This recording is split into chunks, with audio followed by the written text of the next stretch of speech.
Bienvenue à Habitamag, l'énergie solaire, une énergie renouvelable, non polluante, économique, facilement disponible et aisément transformable. De quoi s'agit-il concrètement? Comment fonctionne-t-elle? Peut-elle remplacer l'énergie fossile? Et comment est-ce que les Camerounais ont accueilli cette nouvelle forme d'énergie? On en parle tout au long de ce programme. Mais tout d'abord, la chronique d'Ebenezer Diki. Cela ne fait l'ombre d'aucun doute. À l'ère de la lutte contre les changements climatiques avec notamment la réduction des gaz à effet de serre, les formes d'énergie recommandées à l'usage sont celles des énergies renouvelables. Ces dernières proviennent des sources dont le renouvellement naturel assez rapide est considéré comme inépuisable. Quand on parle des énergies renouvelables, il faut savoir qu'il y en a 5 types. Leur classification se fait en fonction de la source utilisée pour la production. Ainsi avons-nous l'énergie éolienne qui a pour source de production le vent, l'hydroélectrique qui renvoie à l'utilisation de la force motrice de l'eau, la biomasse, ici les matériaux d'origine biologique ou déchets organiques employés comme combustible pour la production de chaleur, d'électricité ou de carburant, la géothermie qui renvoie à l'exploitation de la chaleur stockée dans le sous-sol pour la production de l'électricité, et enfin l'énergie solaire qui est l'utilisation des rayons de soleil pour produire l'électricité. L'une des qualités reconnues aux énergies renouvelables est qu'elles ne polluent pas l'environnement. Il n'y a donc aucun risque d'émission de gaz carbonique, encore moins de pollution sonore.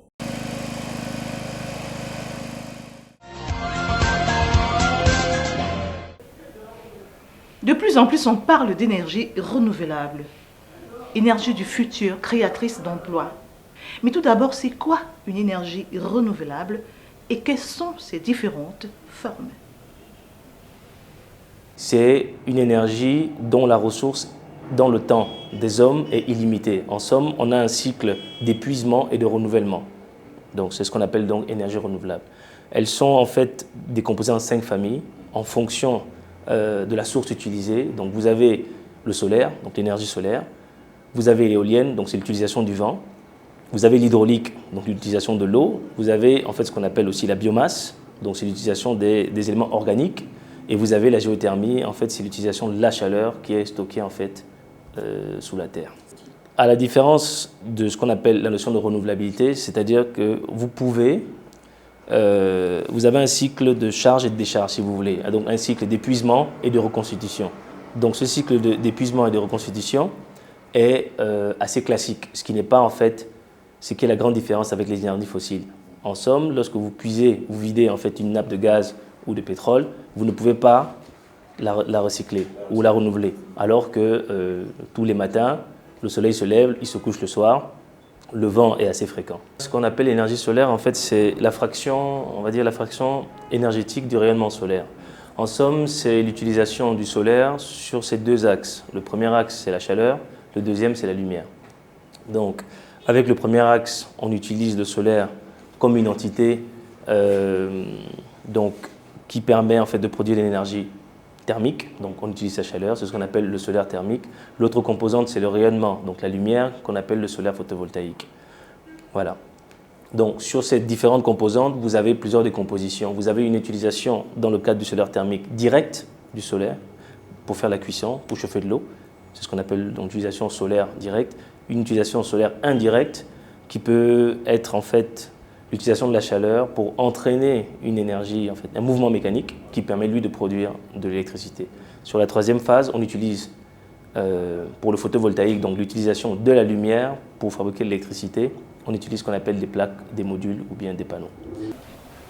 L'énergie solaire diminue considérablement votre consommation en électricité conventionnelle et vous fournit même en revenus supplémentaires. Mais comment est-ce que ça fonctionne exactement? Le principe de fonctionnement se fait en 4 blocs. On va dire 4 blocs ou 5, ça dépend. Le premier bloc, en fait, c'est ce qu'on appelle la plaque solaire. Donc ça, c'est ce que vous voyez partout. Cette plaque, en fait, qu'on appelle les modules, permet en fait de produire de l'électricité grâce à la lumière, qui sera ensuite envoyée sur un système qui s'appelle le régulateur. Le régulateur permet 2 choses. Il permet de réguler la tension qui est en sortie des panneaux et il permet aussi de réguler la tension qui va, elle aussi, charger les batteries. Ça, c'est le 3e bloc, les batteries. Le 4e bloc, c'est l'onduleur. L'onduleur, c'est le système qui permet en fait de transformer l'énergie des panneaux via le régulateur pour alimenter le cinquième bloc qu'on appelle la charge. C'est la télé, c'est votre congélateur, c'est votre frigidaire, enfin, c'est ce qu'on appelle un consommable, c'est une charge électrique. On va dire de façon continue avec une composante de stockage. Soyons clairs. Le soleil se lève à 6 heures et se couche à 18 heures. Entre 18 heures et 6 heures le lendemain, vous êtes en pleine obscurité. Il va sans dire que la composante qu'on appelle solaire n'est plus fonctionnelle en état primaire. En somme, il vous faut ce qu'on appelle des unités de stockage, donc des éléments d'accumulation, c'est ce qu'on appelle nous les batteries. Au Cameroun, on a une carte, ce qu'on appelle une carte de rayonnement. Il y a des zones ou des régions qui sont plus ou moins, on va dire, adaptées à un certain type d'énergie renouvelable. Donc dans la zone de l'extrême nord du nord, c'est le solaire photovoltaïque qui a la part belle. Dans la zone du centre, on peut dire c'est l'hydro, à cause des rivières. Dans la zone du littoral aussi. Dans la zone montagneuse, donc tout ce qui est nord-ouest, south-ouest, on peut utiliser le vent. En somme, il y a un mix énergétique qui est possible en fonction de la zone. Donc dans la zone de l'Est, on peut éventuellement aussi citer la biomasse. La géothermie, peut-être au niveau du Mont Cameroun, mais ce n'est pas ce qui est très développé au Cameroun en ce moment. Bien qu'économique et non polluante, très peu de personnes adhèrent à cette nouvelle forme d'énergie. Mais pourquoi ça ne décolle pas véritablement? Qu'est-ce qui coince exactement? Peut-elle véritablement remplacer l'énergie fossile? On peut le souhaiter, mais ce n'est pas vrai. Disons que la logique de mix énergétique, c'est une logique de compensation, c'est une logique d'optimisation. On est aujourd'hui dans une déclinaison pour avoir un pays industrialisé. En somme, sur certaines applications très pratiques, très fonctionnelles, qui sont en fait des logiques sécuritaires, l'éclairage, l'éducation, Internet, le solaire peut travailler, peut remplacer le système. Mais le réseau classique aura toujours sa place. Mais il faut savoir qu'au Cameroun, le Cameroun a le 4e potentiel hydroélectrique au monde. Donc, en fait, le fossile au Cameroun n'est pas très développé, sauf dans des zones comme l'Est où on a des centrales thermiques. Aujourd'hui, ce qu'on développe le plus au Cameroun, c'est l'hydro. Donc oui, effectivement, si on fait une comparaison énergie renouvelable et énergie fossile, en tenant compte du fait que l'hydro soit renouvelable, il y a un glissement pour que ce soit possible au Cameroun. Oui. Chaque pays, chaque approche, chaque situation a ses limites. Donc, je vais essayer d'être clair et synthétique en parlant du Cameroun. C'est la méconnaissance du système qui nous incombe. C'est le manque de professionnalisme en fait, ou de formation professionnelle qui accompagne en fait, cette approche. C'est aujourd'hui des limites inhérentes à la technique. Aussi, on va dire qu'une plaque solaire a une durée de vie de 20 à 25 ans et qu'au bout de 20 ans, elle baisse en production. On va dire que c'est un système qui est produit de façon intermittente. Ça veut dire que lorsqu'il y a le jour, les panneaux travaillent. La nuit, ils arrêtent de travailler. Il faut donc passer sur l'accumulation. Donc si on veut continuer à avoir de l'énergie le soir, il faut mettre des batteries. Les batteries, c'est un coût. Aujourd'hui, la technologie des panneaux a baissé en termes de prix, mais les batteries représentent toujours 40% du prix. Donc, on est en train d'aller doucement sur un système qui nous permet en fait de pouvoir rendre ce produit accessible. Capter et transformer l'énergie solaire à la ville comme à la campagne, c'est possible. À défaut de briller tout le temps, le soleil brille partout. Les modules photovoltaïques ou encore plaques solaires ne sont pas très encombrantes ni très difficiles à intégrer. Mais comment cette énergie est-elle accueillie par les Camerounais? Le public l'accueille de façon classique. C'est une nouvelle technologie. Donc on est forcément contraint, on bute forcément avec une méconnaissance du système, le fait qu'il soit nouveau, que ça reste quelque chose de pas très accessible pour les gens, d'un point de vue intelligible plutôt, donc pédagogique. Il n'y a pas forcément une approche aujourd'hui de vulgarisation, d'utilisation optimale comme celle qui est faite avec le téléphone portable. Mais les gens reconnaissent le besoin. Le taux de pénétration au Cameroun du courant d'électricité est de 8%. Il faut savoir qu'au Cameroun, on a 80% des localités qui sont en zone urbaine qui n'ont pas accès à l'électricité. il y a un fort besoin. Il y a aujourd'hui un programme qui est établi pour lutter contre la pauvreté, pour des programmes de santé. Et on est sur une optique où en fait, le solaire ou les énergies renouvelables permettent en fait de faire ce qu'on appelle de la production d'énergie décentralisée. En somme, on n'est pas obligé d'être connecté au réseau pour pouvoir profiter en fait des bienfaits de l'énergie tout simple. Donc, il y a un marché, il y a un besoin, il y a un cadre légal qui est aujourd'hui institué par le gouvernement. Aujourd'hui, on est en train d'aller vers le professionnalisme. Donc l'idée, pour moi, elle a une double vocation, c'est d'expliquer aux gens ce qu'on fait, avant de leur parler du prix, de leur démontrer que ça marche, et ensuite de répondre à des besoins bien ponctuels. Je vais essayer d'être clair.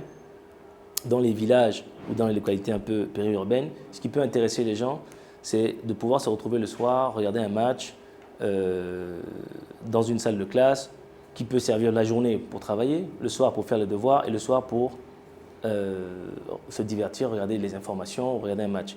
Le solaire peut le faire, en attendant que le réseau vienne. Si vous connaissez le prix, les tarifs qui sont appliqués pour qu'on amène un poteau, vous allez comprendre qu'une application décentralisée peut très très bien faire. Elle est très, très compétitive. Par exemple, en zone urbaine ou périurbaine, il y a des applications toutes simples. Il n'y a pas de bruit. Par exemple, lorsque vous avez une coupure, vous avez du bruit. Vous entendez les groupes électrogènes. Avec le solaire, il n'y a pas ce bruit. Donc, des centrales ou des systèmes qui peuvent être utilisés pour des serveurs, donc tout ce qui est Internet, tout ce qui est bureau, vous avez en fait une approche silencieuse de production énergétique et il n'y a pas d'entretien, on n'achète pas de fuel, il n'y a pas de produits mécaniques, donc il n'y a pas ce qu'on peut appeler l'OPEX. L'OPEX, c'est l'exploitation en fait. Donc il y a une charge d'exploitation qui est liée à l'acquisition d'un produit. Celle du solaire, elle est quasiment, on va dire, elle est de 10%. Et lorsque vous allez sur un groupe électrogène ou des systèmes un peu plus élaborés, vous êtes entre 60 et 40%. Il faut savoir que le solaire, en 5 ans, a perdu 80%. Il y a une baisse de 80% du prix. C'est aujourd'hui la technologie qui est en décroissance rapide en termes de prix. Et les approches aujourd'hui qui sont faites, c'est vrai que la grande limite économique, elle est due au fait qu'on n'a pas d'unité de production locale. Il n'y a pas d'unité de production locale, donc tout le matériel est importé.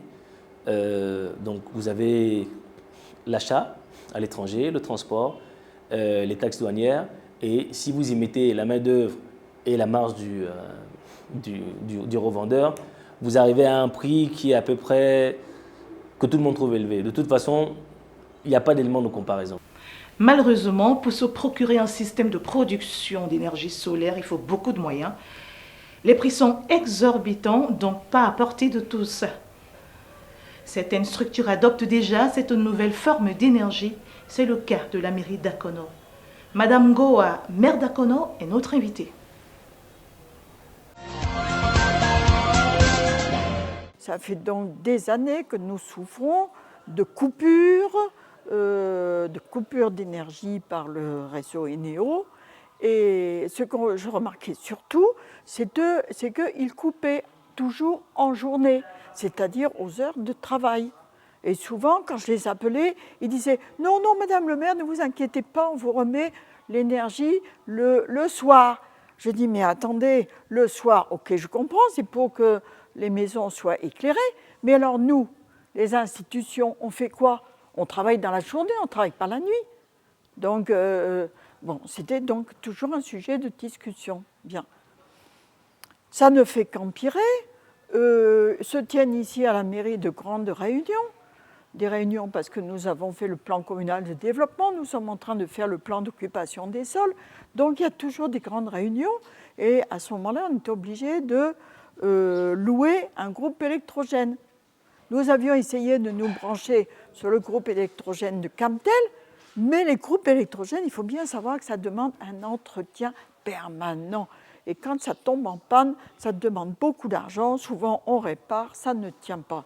Sans compter l'approvisionnement en carburant, qui est aussi une chose désagréable, parce que nous allons avoir prochainement une station-service, mais jusqu'à présent, pour avoir du bon carburant, il fallait aller jusqu'à Bancomo. Donc, difficulté, le bruit. Vous avez là une réunion, vous mettez le groupe électrogène, ça fait un bruit. Bon. Ok, donc à un moment donné, vraiment, on n'en pouvait plus. Nous avions des retards dans la remise de nos dossiers. Hein, par exemple, on finit une grande réunion, il faut rendre le rapport, et ça traîne, parce qu'on ne peut pas faire le rapport. On ne peut pas saisir le rapport à l'ordinateur, on ne peut pas l'imprimer, on ne peut pas le photocopier. Donc voilà, à la fin, j'ai dit non, ça n'est plus supportable.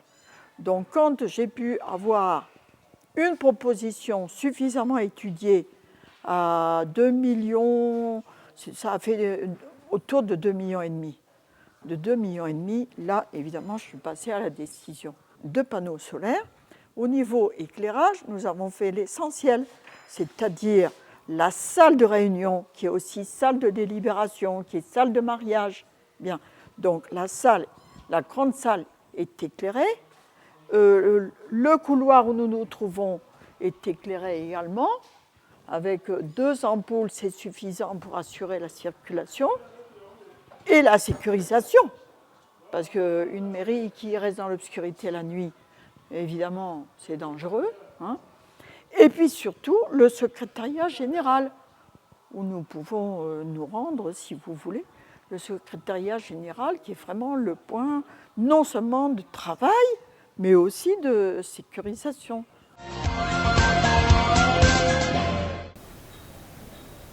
Bien que les prix soient exorbitants, l'utilisation de l'énergie solaire demeure une nécessité pour la préservation de l'environnement, donc indispensable.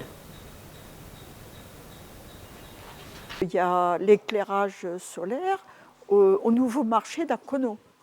Hein, c'est très important et pour les populations et pour les commerçants.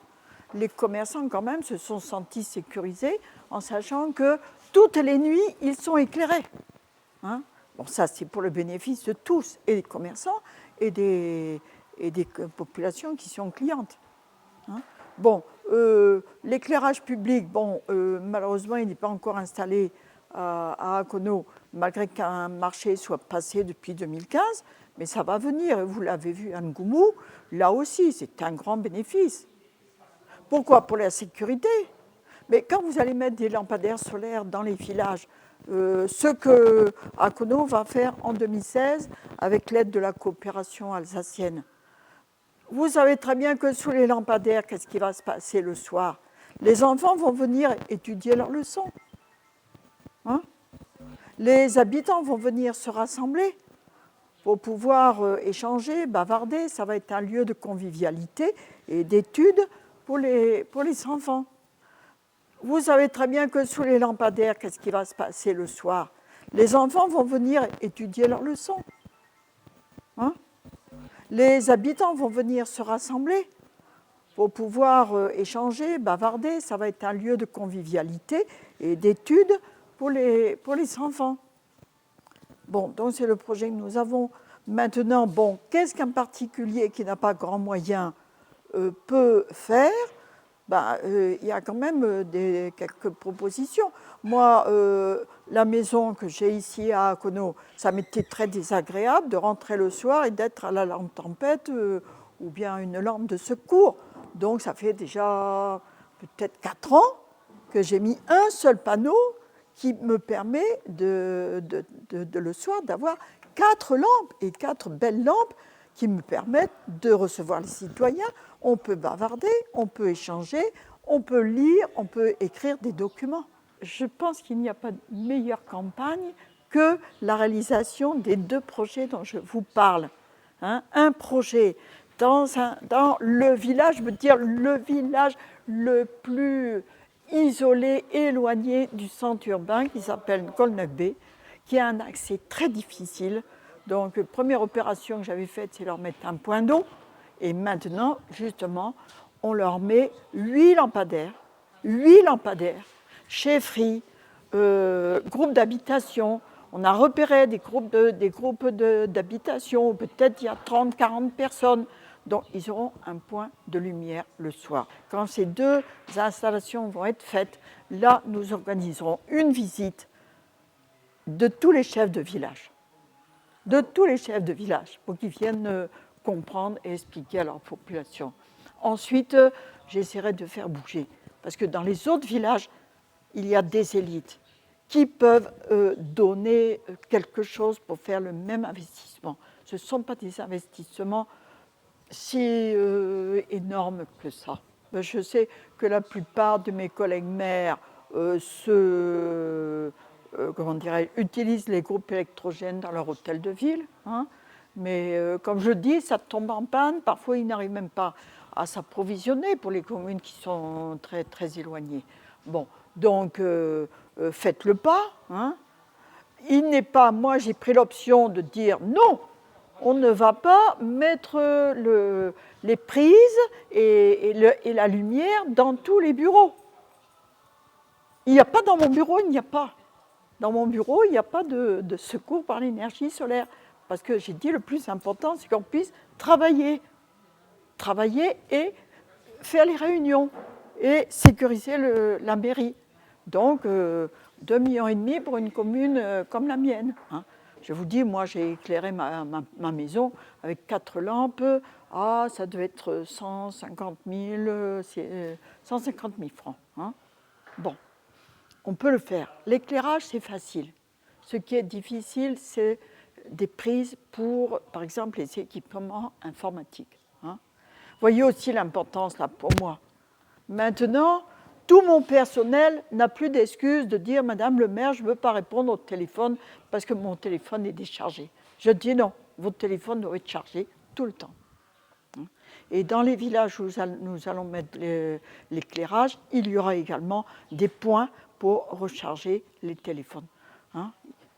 Comprenez qu'un chef de village qui se trouve très éloigné, qui marche à pied, après il prend la moto pour arriver au centre urbain.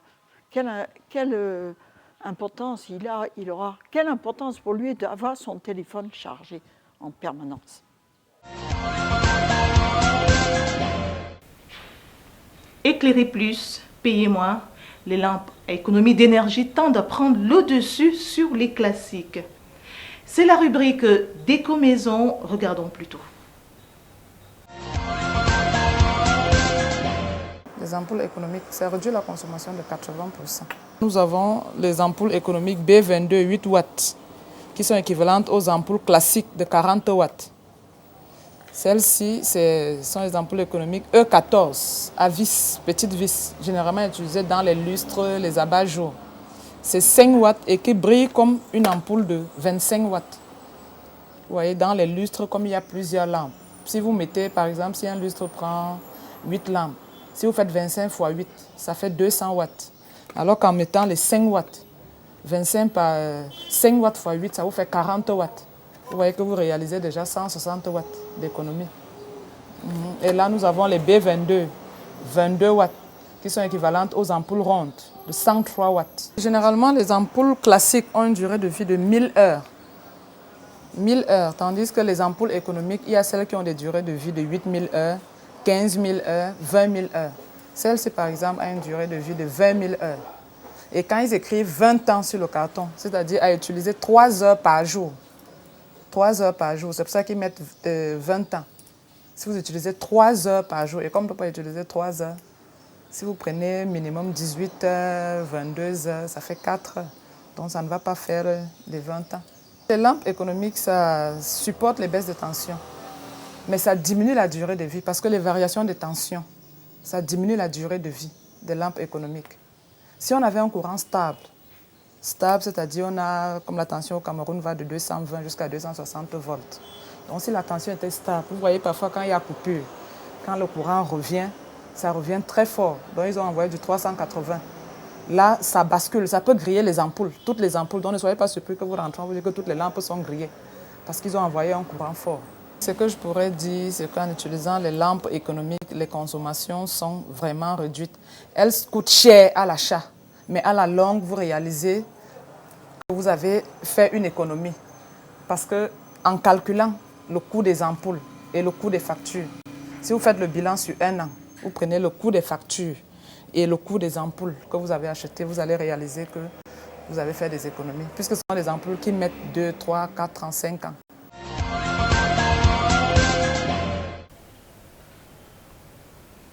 Ah oui, des ampoules éco, c'est très important, surtout dans un contexte de baisse de tension. Sur ce, nous mettons un terme à cette édition. Merci de nous avoir regardés et surtout, on espère que vous avez été suffisamment édifiés. Au revoir et à très bientôt.